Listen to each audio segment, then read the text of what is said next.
Hello and welcome to the Untranslatable Podcast. We are here recording episode 162, and today we are talking about a first semester in China recap. Some of you are maybe curious, well, Chad, you haven't done many teacher editions lately. You haven't been talking too much about your work in China and what it's been like. So we figured it was long overdue to share some of my thoughts, ideas, and experiences from this first semester in China. It has been a great one, but there has been a learning curve, and I'm sure we'll talk about that later. And as usual, I know my co-host has come prepared with some amazing and tintillating, thought-provoking questions, so I'm looking forward to hearing those. So without further ado, my partner in crime, my buddy who has been keeping my sanity while I've been in China, Jared. What's going on, Jared? Hello. I hate when you say that because I have prepared nothing. I don't. And I'm like, well, why is he saying this? Like, he doesn't know that. I haven't done anything. I have one question. Lessons learned? That's it. Oh, that's not even a question. That's a statement. I said it like a question. Dear Lord. That's true. Lessons learned? So look forward to those exciting questions. Spread a little love. Follow us on Instagram, Untranslatable Podcast, Twitter, Untranslatable1, the number 1. You can also give us 5-star reviews. Please give us 5-star reviews on iTunes and Stitcher. You can write a little review there. They're great. All you got to say. So informative. Funniest podcast out there. Something simple. Yay! Smiley face. But as long as there's 5-star reviews there, that's all we want. We're simple people. That's true. And we're on YouTube too.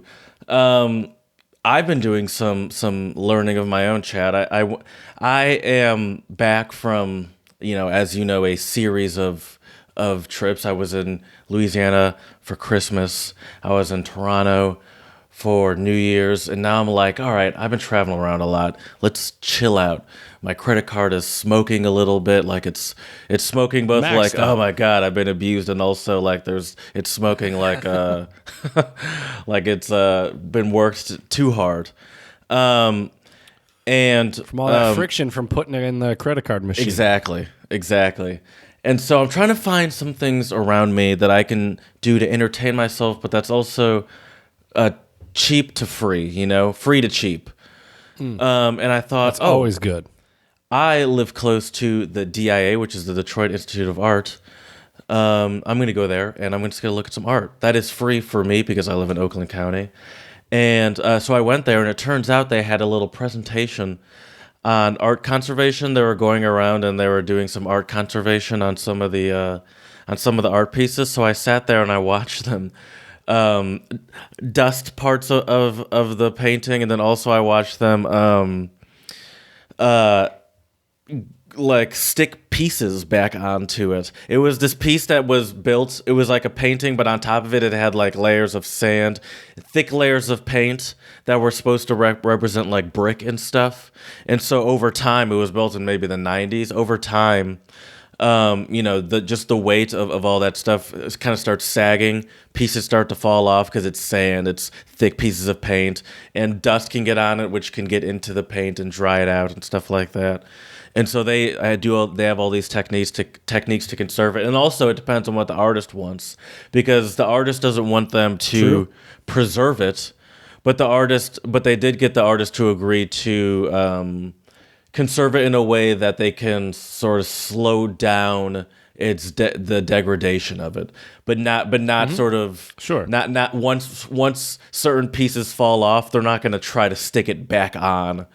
But they can slow down the process of those pieces falling off.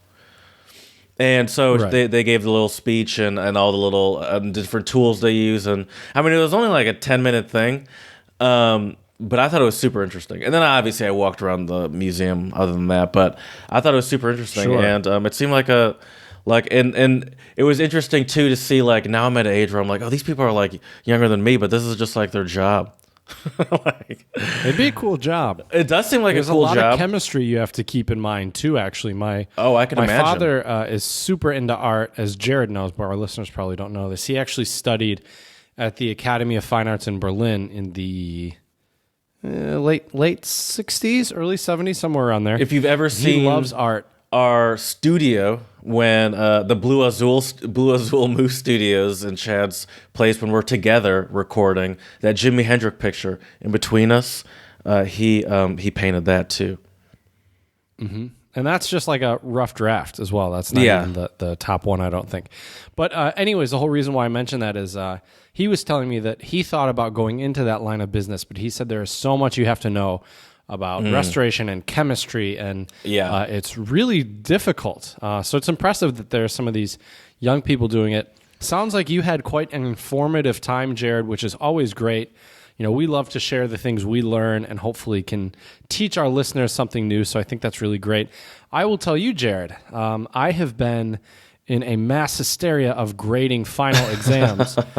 Just to show you, now, just to give you and our listeners on YouTube a glimpse into my life in China. This is, I'm not going to show you the front because I don't want anyone to see the secret answers, but this is a stack of just one class. Geez.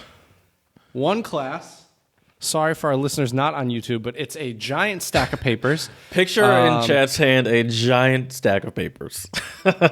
Just huge stack of papers. This is one class. I finished grading that one yesterday. I have 2 more classes to go. So I have roughly about 80 more final exams to grade. So let me ask you this. Are you procrastinating or is it just a ridiculous amount of papers? Like, even if you just started right away, is it still just a ridiculous amount kind of thing? Or are you waiting it's a ridiculous to the last amount. minute? 2, no. The papers aren't due until the final exam period for the students is another 4 or 5 days. But I think to turn in the grades, the teachers have another 4 or 5 days on top of that. Okay. My goal is to turn these in well before the deadline. Although I am curious, I have one student that wasn't able to make the final exam due to health reasons, and I'm curious to see how that will work. Because believe it or not, I thought I would have to be there to proctor and administer the final exam. It turns out there's actually an administrator at our university that handles all of that. Not only does he handle all So you didn't have to be that, present for any of them? I didn't. I just had to pick up the exam. So you've just kind of been off for the past couple days then? Well, finishing grades, yes. Oh, I guess, Finalizing you're my grading. grades, Yeah. double-checking everything. That's kind of nice. And I will tell you, it has been. And every day I've spent about 6 hours, 6 to 7 hours going over these final exams. Why does it take so long, though? Because is it just because there's so many? Because it's... There's a lot of them. I want to make sure I read everything. I read most of these exams at least twice. I guess my not confusion, but my question is, on average, how long do you think it takes to grade one exam? One? Mm-hmm. If they get all the answers right, it takes 2 to 5 minutes. If they are unclear about their answers, I have to kind of make a judgment call of, okay, what did they get out of this answer that I can give them credit for? You give like partial credit missing? and stuff. Right. And I will say this, I might be a bit more lenient than my counterparts on some of this. Like I had a few students.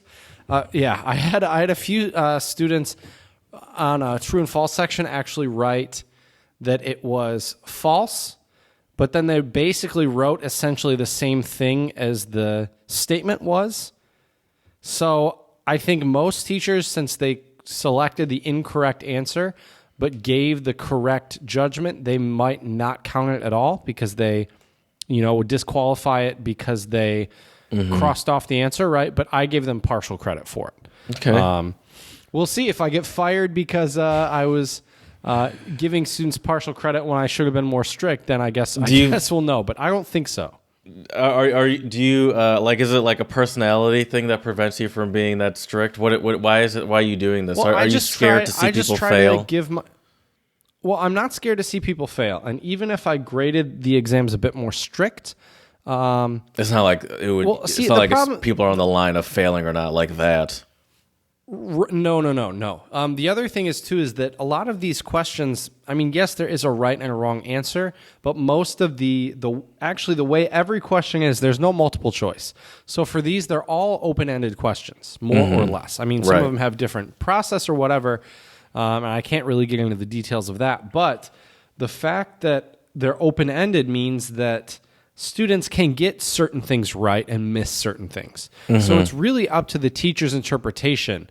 Sure. And so I think for me, I try to really give my students the benefit of the doubt. If they don't get everything that I'm looking for, then obviously they don't get full credit. But if they get the majority of it, I try to give them credit where credit is due. And I would like to also think that my Chinese counterparts also do that. But I think with my students, I also tried to encourage them to use their own words and not just spit out the definition from the textbook. So that may have also caused this. I'm not really sure, but we'll find out. We'll see. I would be very curious to see how my counterparts, I have 2 other teachers teaching the same course, how they grade these. I'd be very curious to see. Yeah, that'll be interesting. One more thing that I did this weekend, close to the DIA was a children's sort of play center of some sort, and I donated a bunch of old clothes that I have. And nice. you'll love this. As I was donating them, so many times I would be asked, who's this? Or not as I was donating them, as I was getting them together. Oh, where'd this shirt come from? Where'd this shirt come from? Where'd these pants come they from? were mine. Dude, not everything was yours. Not everything was yours, but it was ridiculous how many things. A lot of the button-down shirts I've grown out of. But I was like, I cannot believe how many of your clothes I have. But that is another great thing to do if you're trying to think of what to do on a weekend and not spend money. You could do the exact opposite and give stuff away. That was a great. That's true. Great way to spend a weekend It always too. feels good to give back. Yeah, and it feels good to clean out my closet. I have so much more space of stuff that's just been not worn for years, it feels like. And it's been great. So highly recommended to do that. And then a guy came in as I was donating a few. I hope you didn't donate the Jimi Hendrix shirt and the Woodstock shirt. No. Come on. Good. Okay. And then as I was donating a few maybe grocery size bag, like paper grocery bags of clothes, this guy came in with bicycles, clothes, and toys right behind me, and I'm like, come on, man. At least wait like 10 minutes until I leave. Making me look bad. Me look bad. You know what? Here's the keys to my car, too. I'm walking home. Right. Yeah. Here's my address. Here are the keys to my house. Yeah, so just let some of the kids stay tent. over. Yeah, that's right. I'll stay somewhere else. All right, speaking of which, do you want to spread a little love? I do want to spread a little love. A few episodes back, if our listeners who really pay attention may recall that I said that I was going to try to stick to one shout out per episode. Today will be a bit different because I have one shout out that's a touching story. But before I get to that, I just want to give a shout out to everybody in Australia right now, down under, that has been struggling with these wildfires. I believe there's been about 12 or 14 people that have lost their lives. People have lost their homes, lost everything. So we want to send everybody a lot of love, good vibes, and hope that everything will be better soon in Australia. There have also been tons of wildlife that has been completely wiped out because of these fires. And it's really a tragedy. So we really hope that everybody there is all right and can hopefully eventually go back to a normal life soon. So that's my first shout out. My second shout out today goes out to 2 people. Well, actually a lot of people, I guess. But the 2 main people are Masato Nakamura from Japan and Michigan State basketball coach Tom Izzo. This is a really heartwarming story, Jared. Here we go. So Masato Nakamura is a student that was studying, I believe, in Okinawa, Japan, and decided that he wanted to become a basketball coach. You know, Jared, if you want to become a basketball coach, there is no better country in the world to go to than the United States of America. I would probably agree with that, We got ballers yeah. on deck in the U.S., and he was actually first, Masato Nakamura's journey took him to Chicago, and he was able to observe and learn about basketball through the I believe, University of Chicago basketball team. But, if you really want to learn from the GOAT, there's one of maybe 3 or 4 schools I would consider, and MSU is definitely on the top of that list. I'm not saying that just because I'm an MSU alumni and I love Tom Izzo, but I'm saying that because he is a Hall of Fame coach. Hall of Fame coach. He has won the Spartans a national championship. He's been their head coach for, I believe, 24 or 25 years. Really? Wow. And is an all-around solid run. Guy. Yes. Yeah. And so anyway, so the story goes like this, Jared. Masato Nakamura was waiting outside of the Breslin Center, which is the where the basketball team practices. That's also where Tom Izzo has his office. And what's interesting is he was waiting outside the Breslin Center for about 5 hours out in the cold, and a staffer at the Breslin Center saw him out there and let Coach Izzo know that there was this student from Japan waiting outside and wanted to meet him. And and it says here, so after Nakamura's vigil, meaning standing outside for 5 hours outside of the Breslin Center on Wednesday, a Michigan State staff member alerted Izzo to the presence of the young Japanese man who spoke limited English but wanted to come inside and learn about basketball. Mr. Izzo, there's a young Japanese man outside waiting for you. Right. Nakamura was invited to watch the Spartans practice. Afterwards, he posed some of his basketball questions to Izzo and found a willing audience. Then he was invited to a subsequent film session with members of the coaching staff. The next day, he went back for more film, this time with Michigan State's entire basketball staff. Then he was at the team's pregame shoot-around as it made final preparations for that night's game.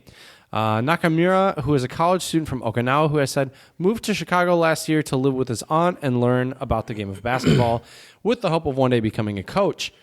So I think this is a really touching story. I think it's awesome that the MSU basketball community has welcomed this young gentleman with such open arms.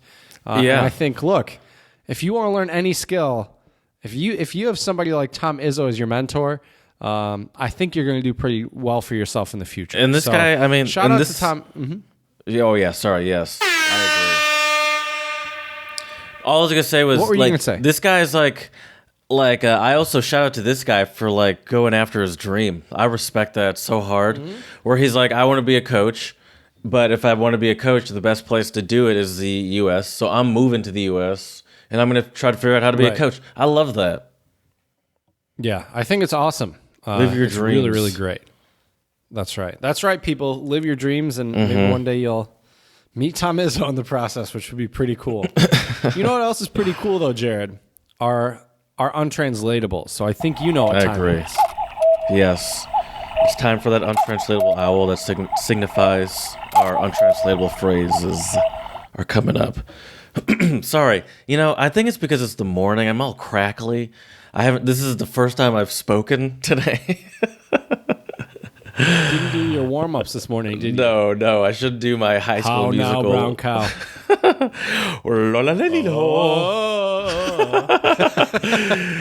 Yellow lemon.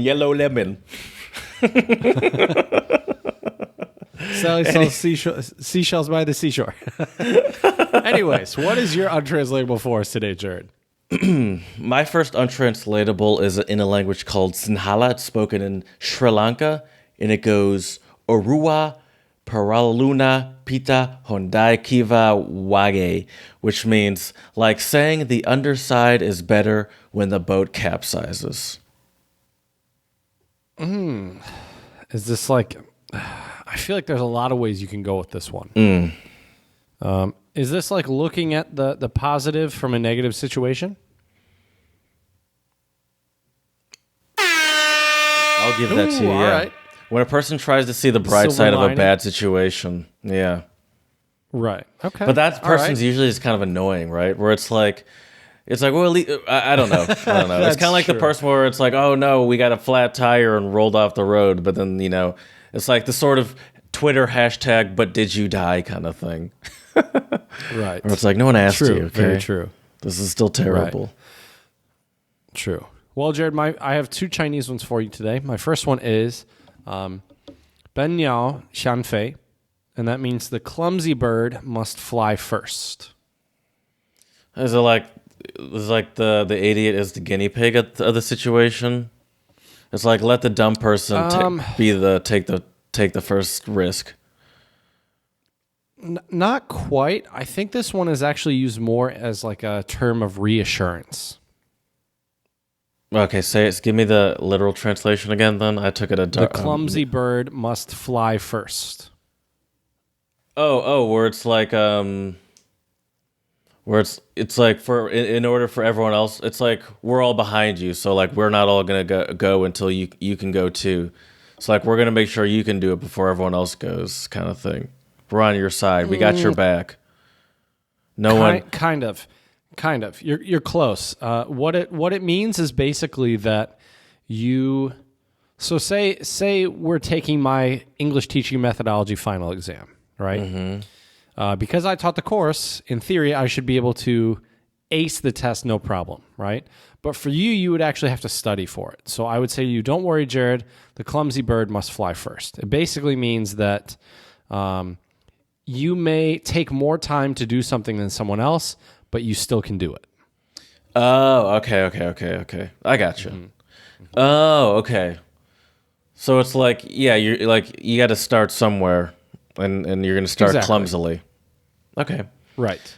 My next one is Finnish, and it's hete ailu lakia. Emergency does not read the law. So this is like a justification to bend the rules. Yeah, but yes, for sure. Good job.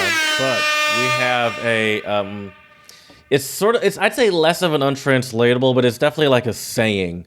But it's a little more literal. That's why it's hard for me to call it a full. Highway to the danger zone. No, it's a little bit more real. It's something that no, it's like I just kind of wanted to say that. Well, clearly I enjoyed it, so thank you. No, it's like where it's like, Chad, are you sure you want to like do that this way? It's like, but you're like, there is no other way. But there's another time you would say that. Another way of saying there is no other way. Desperate times call for desperate measures. Oh, yeah. Yeah, that makes a lot of sense. Okay. Mm-hmm. I like that. Desperate times call for desperate measures. Emergency does not read the law. This one, Jared. Right. It doesn't. You better believe it doesn't. All right. I think you're going to get this one, Jared. Let's see here. Duinu tanchin, which means playing a lute to a cow. This is also Chinese. Yes. Playing a lute to a cow. And that's like a flute. A lute is a flute. A lute is not a flute. A lute is a stringed instrument, my man. Okay. Playing a lute to a cow. You think I'm going to get this? Hmm? Yeah. Easy as 1, 2, 3. No. Playing it. Do you think a cow would appreciate the nuances and subtleties and beauties it's like of a lute? It's like talking to a wall. Yeah, or something falls upon deaf ears. Yeah. Okay. The way we would say it. But yeah. Mm-hmm. You know, the reason why I think I struggled with that is because there's a popular clip on the Twitters of a guy playing saxophone on the side of like a pasture, and a bunch of cows walk up to him and listen to him play saxophone. I love that video. And so I think in my head I was like, "Whoa, you mean you're going to get their attention and they're all going to walk up to you? Isn't that what happens when you play instruments to cows?" But I don't think that's normal. I mean, look, I would gladly take a guitar into a field and test that theory out without a doubt, 100%. Well, speaking of taking a guitar into fields, you still have to take your guitar into the classroom. Classes are over for the semester, my that's dude, true. So not happening. That's true. Wait, so are you officially are you officially on summer vacation right now? Winter vacation. Oh, yeah. That's a dumb question. Winter vacation right now? Not yet. Because I still have. Because I still have those finals to grade. So I'm not officially done until my grades are submitted, and then I'm done. Because we just had our New Year, but they're in the United States. But Chinese New Year is in February. But the vacation starts in, I guess, January then, based off of it's January right now. Yes. Jeez. I think it officially starts January 16th here. And then you have 6 weeks. Right. What do students usually do? What are some usual family? Are there like usual family trips that they take, or like I think most of them tend to just go home. At least college students tend to go home with their 'cause they're all families and spend the time when they're at home. I mean, just like we do in the States for the most part. Yeah. I didn't know if they're like popular Chinese destinations, for these sort of holidays. Like people go to Florida a lot, maybe here or up north. I don't think so, because in China, family is incredibly important in their culture. Mm-hmm. So unless you can go with the whole family somewhere, and that could be expensive, because when I say the whole family, I mean grandparents, your mom, your dad, your brothers, your sisters, your grandparents, your aunts, your uncles. It could be a very big trip. And although traveling in China isn't that expensive, I think with that many people, it would get a little costly. That's exhausting for sure. With all those people around. Oh my gosh. And traveling around this time is also super chaotic, Jared. I went to look for tickets to come back after my teaching conference in Harbin in January, and in the middle of January. And for 5 days straight, all the train tickets are sold out. Every single train I looked at, they were all sold out. At least the direct train from Beijing to Jinan were sold out. So I guess 2 indirect trains, but that would take about 6 to 7 hours, which it usually takes me an hour 45. And I can imagine anything going in and out of those big cities like Shanghai, Beijing, whatever the other big cities are just going to be like almost impossible too, because like everyone's either trying to get in or out at this time. Like maybe it would be easier if you're going between like 2 like smaller cities, but if you're going in and out of a big one, I could imagine that being a disaster. I think actually there's more Chinese families going out of the big cities, because not entire families usually live in the big cities. It's people going back home to the families. So people work or go to school in the bigger areas and go home. Correct. Yeah. Correct. Okay. Mm-hmm. So you finished your first semester, or you're finishing your first semester. I get it. You're not done, but you're done teaching. Almost. I can see the finish line, Jared. I can see you're the done interacting with the tunnel. students. And that's what I'm really interested in. Okay. So first of all, one more time, just for me and for the listeners, what did you teach this semester? So this semester I was teaching English teaching methodology and freshman oral English or spoken English. And for English teaching methodology, I was teaching methods, approaches, things like this to teaching. So it was all about how to be an English teacher. We talked about the different skills and how to teach them. So speaking, listening, reading, writing, pronunciation, and grammar. And it was a lot of fun for me to take my own experience as a teacher and kind of, add that into the class, kind of sprinkle in some fun activities and games that I've used in the past. And I think it's safe to say that the students and we had a lot of fun. I think we learned a lot. I learned a lot from them. I learned a lot about Chinese culture from my students, which was super awesome and really exciting and fun. But there was a learning curve there, Jared, that's for sure. Wow, I had a question about something, but I didn't want to cut you off, and then I forgot what it was. That's how useless my brain is.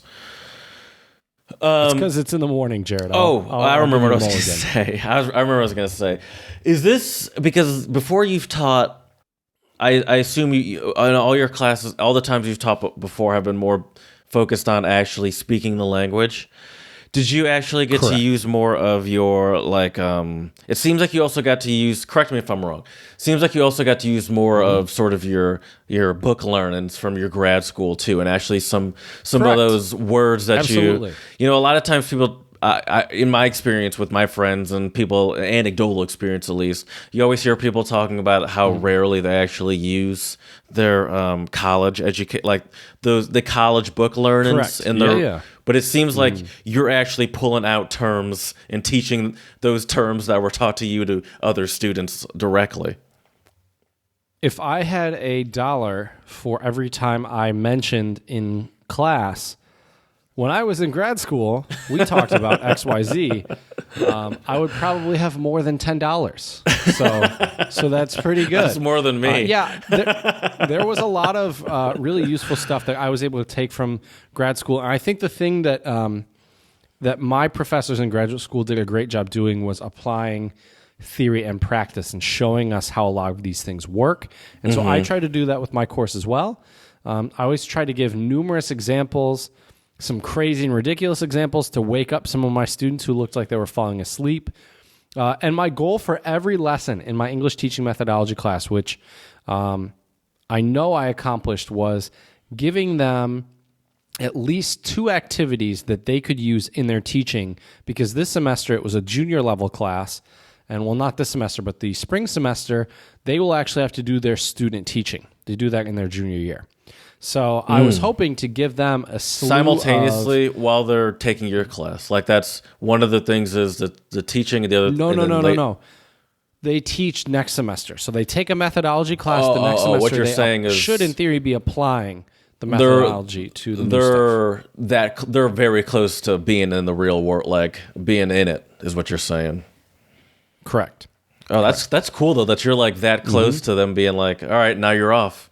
Go do it. You can impart some of the last bits of wisdom. I gave them right, and that's why I really try to give them some fun games and activities to use in their language teaching.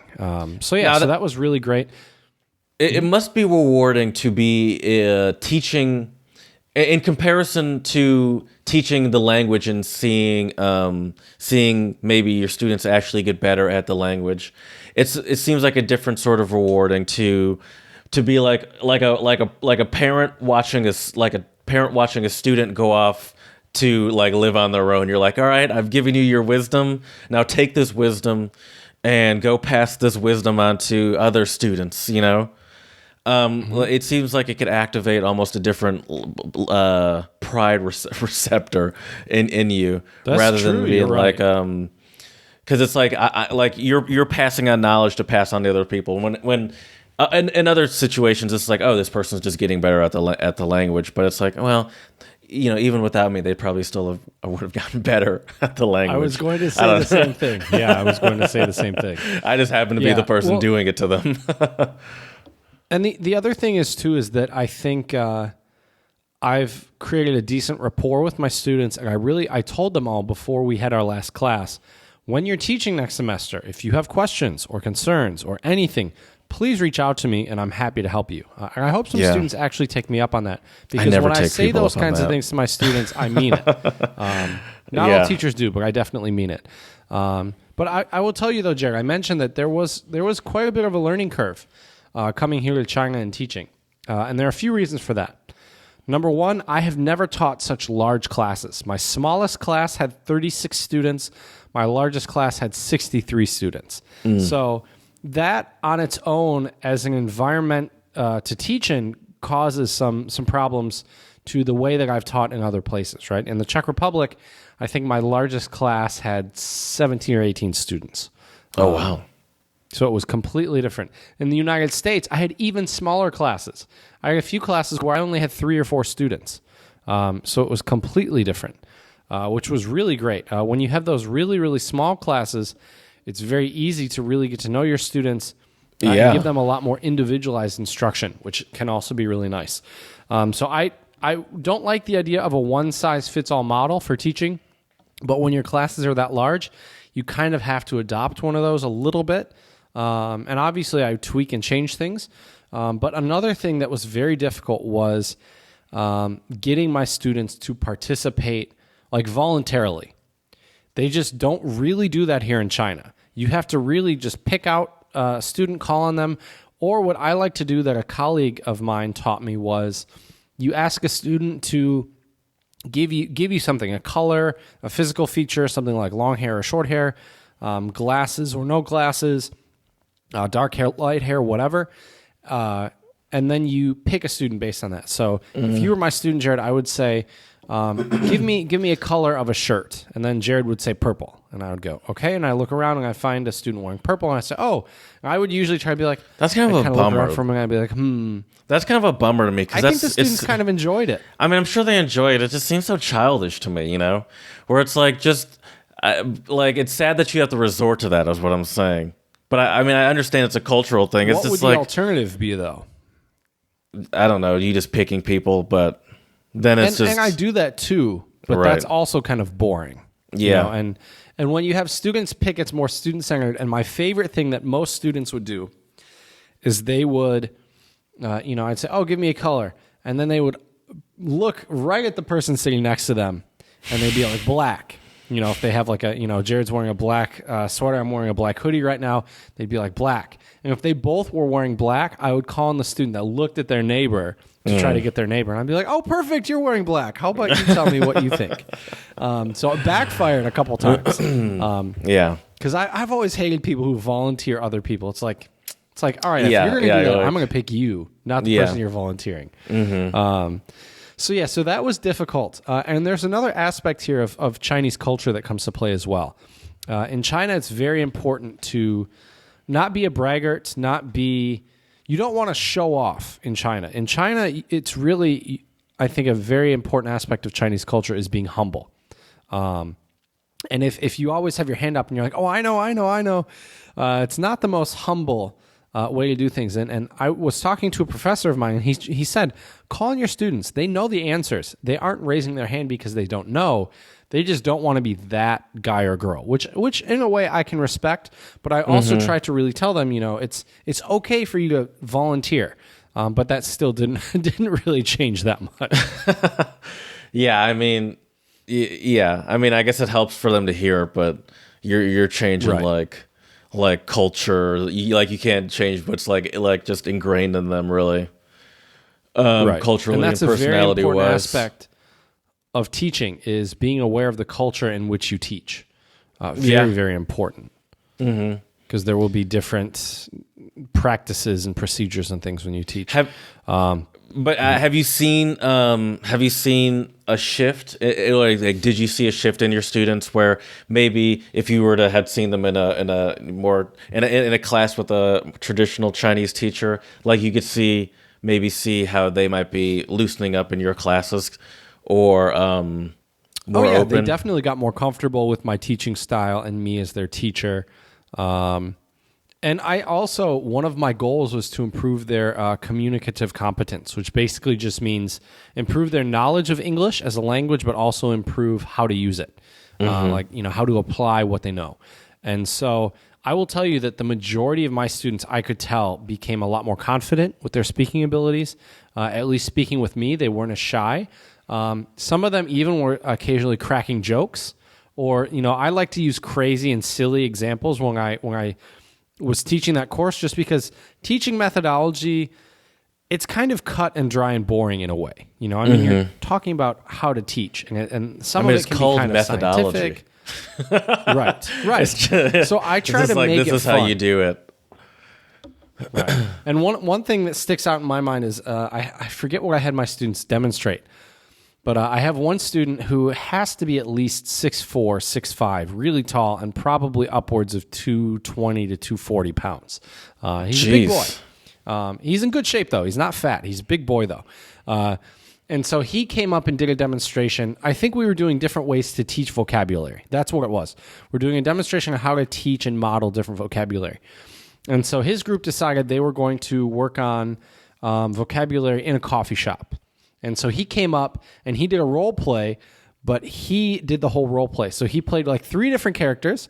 He played a guy ordering a coffee, a female barista, which he spoke in a very high-pitched falsetto voice. Just imagine this really, really tall Chinese guy with a deep, manly voice talking in this very high-pitched, feminine voice. The class was losing it. I was cracking up. Everybody was had a great time. So it's memories like that really make me and the 3 characters. That's fondly. Impressive. Right. It was really quite something. It really was. But the other issue too with classes as large as they were, it's hard for me to get to know all my students. I'm going to be honest with you, Jared. I don't know all their names. Because you know I'd have to memorize over 160 names or so. Yeah, and it's like you feel bad, but at the same time you have to like be realistic too. It's like right. Well, so what do you do? How do you handle that as far as like calling on people or when you're in the classroom and you're like, oh, I need to call on this person, or you just point at them because like you. Because I don't remember the name. I mean, I won't point like this with like a typical Western way we point. Right. I usually do like a palm up like this, and do you know? And I would kind of go like that and make eye contact. Eye contact is key. You don't have like a seating chart or anything or a seating arrangement, so you. See what I should have done was I have a roster on an Excel spreadsheet. I should have just had that, and I think I'm going to try that next semester. Is have the roster with me, and I think then I might be able to learn all my students' names. Maybe. Maybe. Okay. Is it difficult and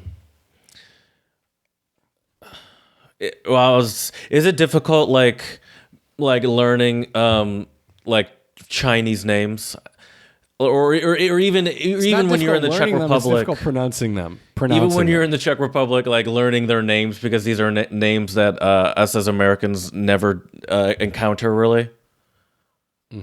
Well, that aspect of it is difficult. The other aspect too is unless they wrote out the pinyin, which is basically like the alphabet, like Western alphabet, Latin alphabet. Yeah, I couldn't read their names because I can't read Chinese characters. Well, yeah, of course. But. And yeah, I did have difficulty pronouncing them. And even when they were written in pinyin, I don't have the tones there. So I don't know if it's a rising tone, a falling tone, a flat tone, or the up and down tone. So you still can probably pronounce them wrong. But I mean, I can imagine that makes it harder to memorize because it's not like, oh, I recognize this name. You know, like that's kind of harder to do just because you haven't heard, like these aren't common names to you for the most part. And some of my classes, my students had, 3 or 4 of them had the same first name as well.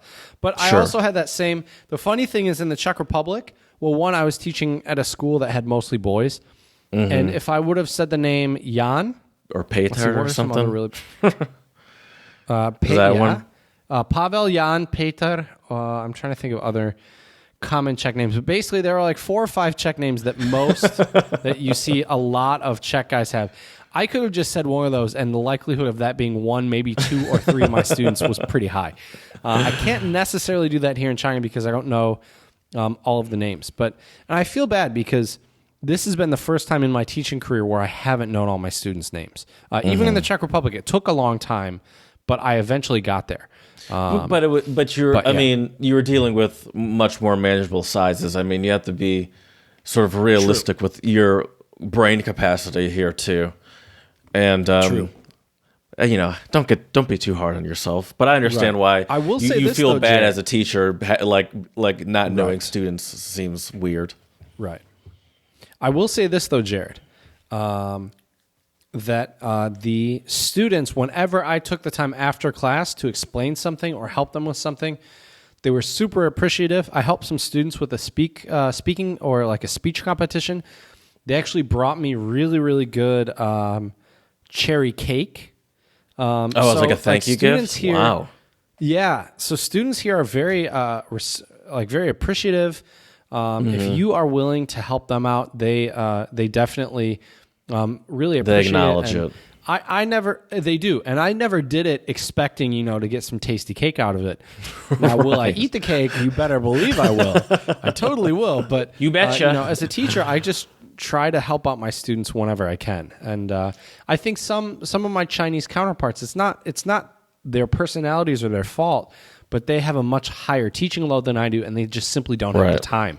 And I realize that, and so I try to really make more time for my students because I think based on my agreement with the university, I teach a total of, I think, like 12 to 14 contact hours. I think most of my Chinese counterparts are teaching about 22, maybe even to 25 contact hours. But the reason why is because I'm doing other stuff outside of my duties and responsibilities at the university. Right. All right. So, Chad, I have a confession to make. I do have some questions. Yes. All right. Good. I knew you did. I knew you did. Not that we have been having a lovely conversation, but I do have some questions. Good. Let's hear them. I'm excited. How has it been with your coworkers? Have you established any relationships there? Do you have interactions with them? Eat lunch with them after work, outside of work? Are you hungry for that because you don't have it? I have a couple of relationships with a few very good colleagues of mine that, see, the issue is my university is a fairly large university, and I believe we're number 2 in Jinan and even the Shandong province, which is pretty cool to be, numero dos. Yeah, it's cool to be number 2. It's cool to be number 1. I mean, number 1 would be better, but I mean, in the words of Ricky Bobby, if you ain't first, you're last, I guess. But yeah. I'm happy. Why are you even bothering, Chad? You're a loser, right? But yeah, I'm happy with where I'm at. But my colleagues are fantastic. The issue, though, is because we are a large university, we actually have 2 campuses, or 2 campi. I don't know the plural for campus.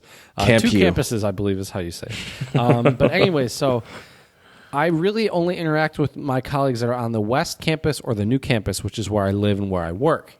And so I have a few colleagues that I see regularly, and we always take a break in between classes in the teacher's lounge. I always have some really great conversations with them. I have one colleague she also does professional translating, so she's translated a few novels from English into Chinese. I've helped her with some of the translations, and it's been fun to talk to her about the books. Oh, that's awesome. Yeah, I have another colleague that actually, she has her PhD in religion and aesthetics or something really interesting like that. So she always asks me really interesting questions about religion and stuff like that. This is great. States. Are these people, are they closer to your age? Because that's the one thing I remember about the Czech Republic, where it's like you said they were lovely people, but a lot of them had families and were the people older. that would be close to my age would be the graduate students. Most of my colleagues are probably in their late 30s to anywhere to in their 50s. Yeah. Okay. Most of them, I think, are about 10 to 12 years older than me, somewhere around there. But they're great. The majority of my colleagues are women. I've met a few male teachers, but most of the English, not all, but most of the English department to me seems to be female, at least in terms of the Chinese teachers. There are some Western or foreign teachers, non-Chinese national teachers, but they all live downtown. So I really don't interact with them at all, which is a shame because they're all wonderful people. I've met most of them. They're super nice, but I'm kind of isolated here where I live. I mean, I'm a 40-minute bus ride or cab ride away. And to me, I would love to spend the time with them, but by the time I got done teaching and grading and everything, if I were to go all the way to spend some time with them and then come all the way back, it's just not super feasible. I get that. Yeah. I get that. That's good. I'm glad. I didn't realize you had good relationships with your coworkers just because I haven't heard about it. So that's good to hear that. And before you get to your next question, there's one last thing I'd like to say. With my colleagues, I also sponsored them and gave them some funding to come to a teaching seminar with me in Beijing, which was awesome. What's that mean? It was really cool to have them there. What do you mean you gave them funding? It means the embassy provided, the embassy reimbursed them for their travel cost and their accommodation to come to a workshop for teachers. As like whatever sort of expat you are, you can do that? What is that? I don't even understand what that means.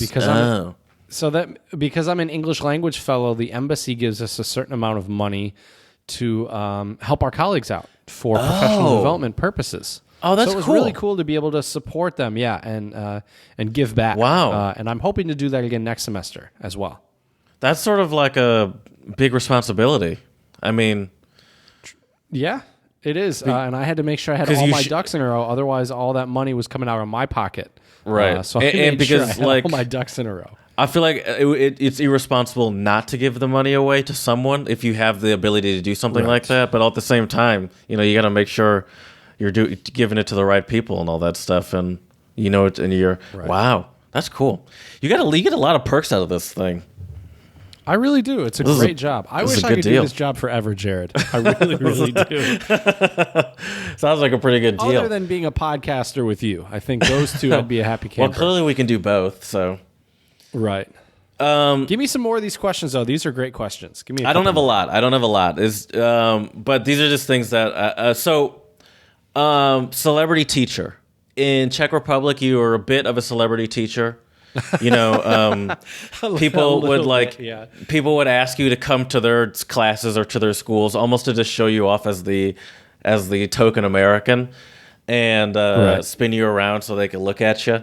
Do you get a lot of that in China too? I mean, I know that obviously part of your role is to give those speeches, but that's less celebrity and more actually, providing content, that's more professional information. Yeah, right.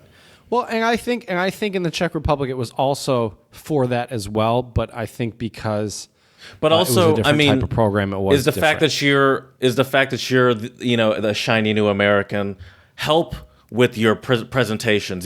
Does being that celebrity teacher help get as many people as you do to these presentations that you're giving?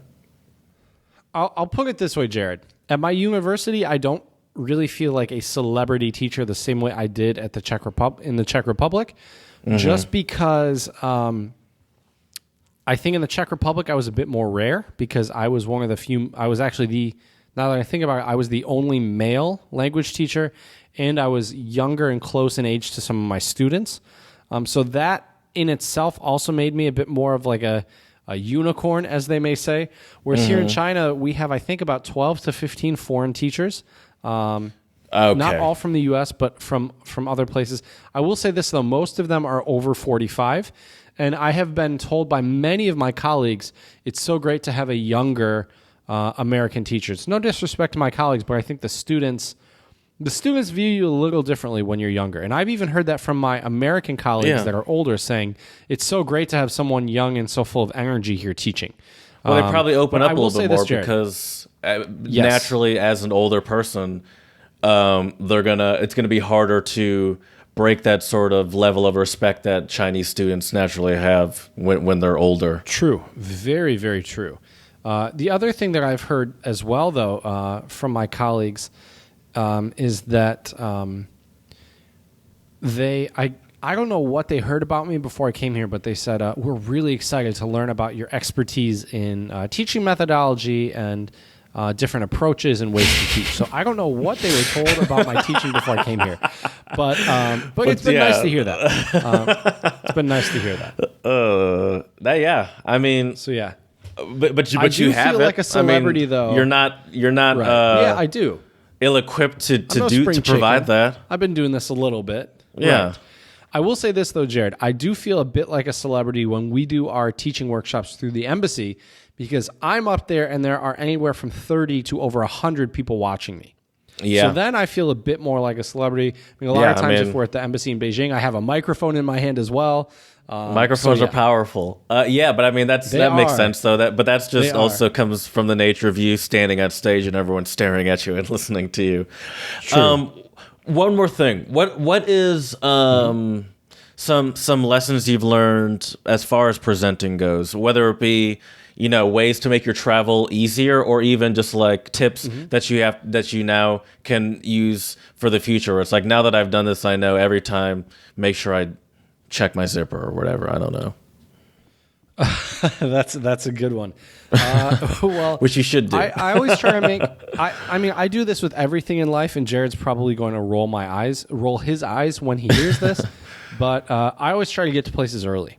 The last thing you want to do is start a presentation flustered. I agree with that 100%. I know you know that, but I probably get places too early. Well, like no. I'm with you on that.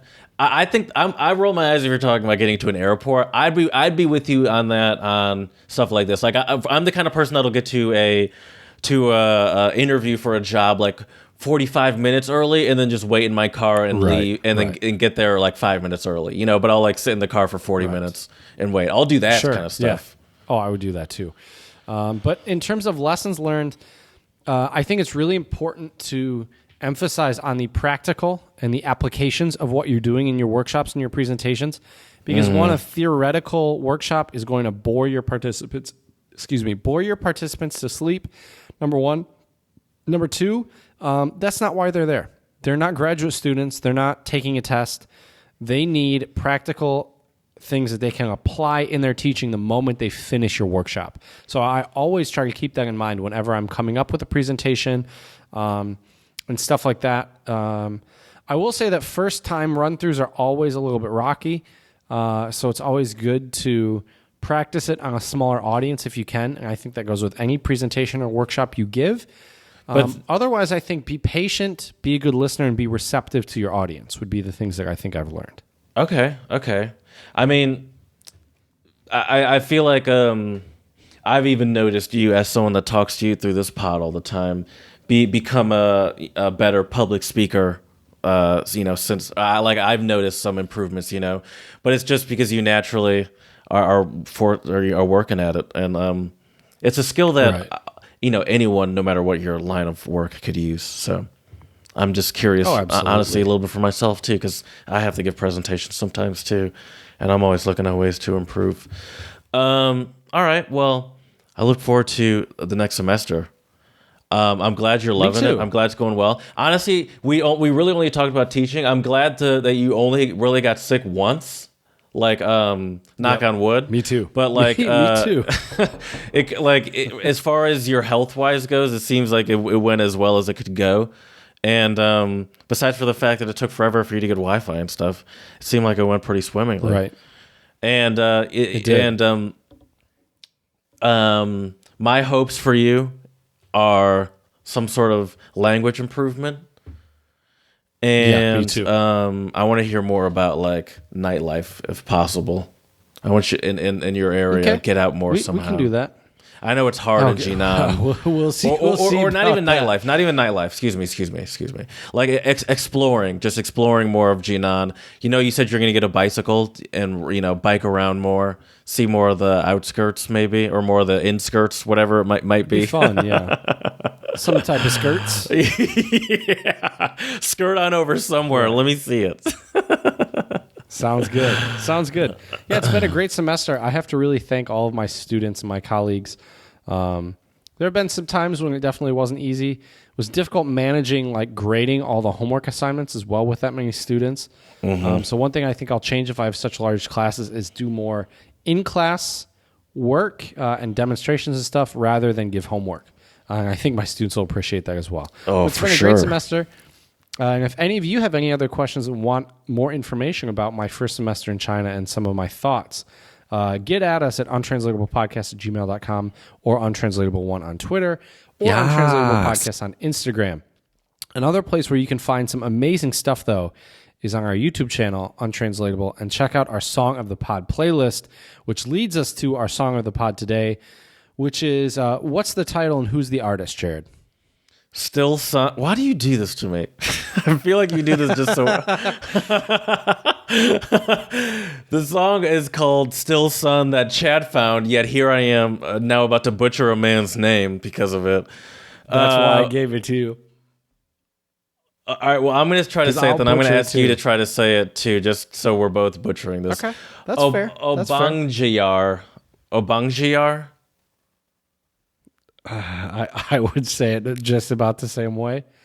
Obong Jayar, maybe? I'm not sure. Obong Jayar. Either way, it's an awesome song. He is a Nigerian artist. Mm-hmm. And the video is kind of trippy. Half of his body is running one way on a treadmill, the other half is running the other way. But it's really crudely cut. It's not like some sort of impressive Photoshop work. Right. But what are your thoughts on it, Jared? How do you? It was an interesting, the melody was interesting. It was not trippy in the sense that it was it was trippy in the sense that the way that the beat sort of jumped around. I don't know. I'm not musically smart enough to explain it properly. I liked it though. It was chill. It was like a chill singing song. And I'm a big fan of that African beat, a lot of African songs I love his voice. From this region have a very specific, or not very specific, a very noticeable, what's the word I'm looking for? Recognizable as an African beat that I like. Yeah, recognizable, yeah. And my sister actually sent me a bunch of songs. She said she's been getting into what did she call it? Afro beat, I think she called it. And she sent me Afrobeat, yeah. She sent me a playlist that I'll actually send you right now. And she said she's been listening to a lot of this stuff. And I don't have Spotify, so I actually haven't even really been able to give it a proper listen anyway. So you probably actually can give it a better listen than me. But I liked it. Oh, cool. I'd want to. I feel like this wouldn't be my favorite song from this person, but I feel like I would really like this person if I could give more of the music a listen. You know, like I like the vibe, but maybe this wouldn't be my favorite song from him. But I like it enough where I'd be willing to hear more of it and find out what he's got to offer. The beat is interesting. I really enjoy his voice and the melody, and it's a cool song. It'll definitely, I think, put you in a good mood, without a doubt. Mm-hmm. I agree. Would you call that a syncopation? That what they do to that beat like that? Syncopation? Yeah, I'm gonna let me give it a quick listen here. Oh, are you listening to it right now? No, I'm not. I'm not going to listen to it just because I don't want to mess up. Well, yeah, I was going to say, is that why your face has been frozen for the past 10 seconds? That's right. I've been listening to this song nonstop for the last hour since we've been recording. No, but I think it is syncopated, if I remember correctly. I could be wrong, but yeah, it's really cool. I mean, yeah. So check it out on our YouTube channel, Untranslatable Podcast. The song is Still Sun by Obong Jayar. Not sure if we said that name right, but Obong check it out. Yeah. Speaking of not saying things right, it's time for my Chinese word of the pod, and it is 学习 Jinan. And this means learning experience, because this semester was a great learning experience for me, and I think hopefully a good learning experience for my students as well.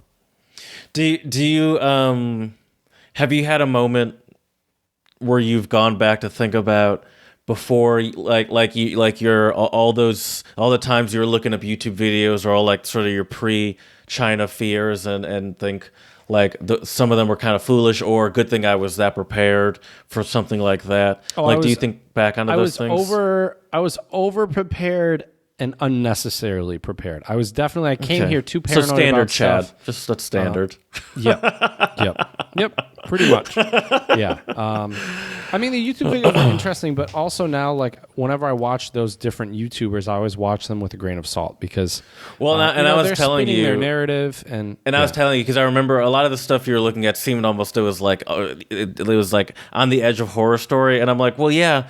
You can find that stuff if you look for that stuff, but like, is that actually a Great representation, or are you just finding the potentials, like learning about all the stuff that could go wrong, and that's all you know? Right. Not that it's not good to know that very stuff, true. but you don't want to work yourself up into a frenzy. Not that you were doing that. Yeah, it needs to be a healthy dosage. Healthy dosage. Yeah, for sure. Yeah, but I'm glad it's been going well. My Spanish word of the pod is temor, Temor. And temor. Is it a verb? No. Maybe it is. Noun? Doesn't it seem like it should be a verb? I don't think Probably it is, not. though. Because it means what is it? What's fear. It's a noun. It is a noun. Oh, fear. That is a noun. Yeah. And that's. And why did you pick that, Jared? Well, it's because of what it has asked you. I was thinking about when I was preparing for this episode, and I was doing my highlights of all of our time together in Michigan before you left. I just thought about some of the fear, and I knew that you don't have that anymore. So that's why I brought it up. Right, definitely not. I will say this though, Jared. I think I also didn't. How do I even say this? I didn't take into consideration and account all the travels I've had, and I thought this would be a much difficult adjustment than it has been. But so far, it's been pretty smooth, really. But I will say, before I came to China, I knew I would have to become, not that I was impatient before I left, but I would have to become more patient here, just because everything takes longer due to the fact that I live in a very, very big city in comparison to where I was living in the Czech Republic and where I'm from in the United States. I don't speak the language really, and I don't have a ton of contacts here. So it takes a longer time to get basic things done to some regard. Now, though, it's nice because I have a lot of different apps on my phone where I can order stuff. So there are a lot of basic conveniences in life that I think here in China are even more convenient than they were in the States. I can order all my groceries. Oh, for sure. In theory, I only need to leave my apartment to teach or to travel, and that's about it, which is pretty nice. I mean, I was telling you, just thinking, I was telling you in the on the road again episode in Toronto how behind we are in the U.S. that we're even still using just chips. Where like people were telling me at restaurants, just tap your card, and I was like, no, mine doesn't. It doesn't do that. I gotta slide it in. They're like, just tap it. And I was like, yeah, no. Mm-mm. Tap, tap, tap-a-roo. So I can imagine, I mean, from all the app connection that you've told me about how, even with the language barrier, like life can be so much more convenient over there. Oh, absolutely. But you live and die by your smartphone here, so you better make sure you bring that power bank, that for sure, extra battery, portable external charger with you. Yeah. Exactly. But, it's been a great semester, Jared. I have to say it's been a wonderful learning experience for me. I hope our listeners have been appreciating the random stories and tidbits about life in China, because I think a lot of people are very curious how it works over here. It is, I will say this, though, Jared. I think the United States media, it has its own political agenda, for better or for worse. And I think that things people hear about China, I mean, no country is perfect, including the United States. I'm sure Jared's going to say, watch yourself, Chad, after saying Slipping that. on gator piss. It's, I think China has a lot of great things to offer. It's been a wonderful place for me to live and work so far. And I'm very grateful and very happy and very fortunate to be in the position that I am in. And I'm looking forward to bringing you and all of our listeners more stories and hopefully fun anecdotes as the year progresses. So it's been a learning experience. I agree. It's been great working with Chinese students, and I can't complain. That's for sure. So if you're curious, though, about any future adventures or want to know more about life in China, let us know at untranslatablepodcast@gmail.com. Slide into Jared's DMs on Twitter, untranslatable1. If you want to compliment him on his beautiful sweater, or let him know how great he's doing as not only a podcaster, but also, I would say, the producer as well. I think he does an awesome job. And lastly, if you want to hear more amazing music, check out our YouTube channel, Untranslatable Podcast, and check out our Song of the Pod playlist for artists from all over the world in multiple different languages. And lastly, please, 5-star reviews on iTunes and Stitcher. Let us know how we can make this podcast better for you. We would really appreciate it. So with that being said, as we say here at the Untranslatable Podcast, dziękujemy, muchas gracias, and 谢谢.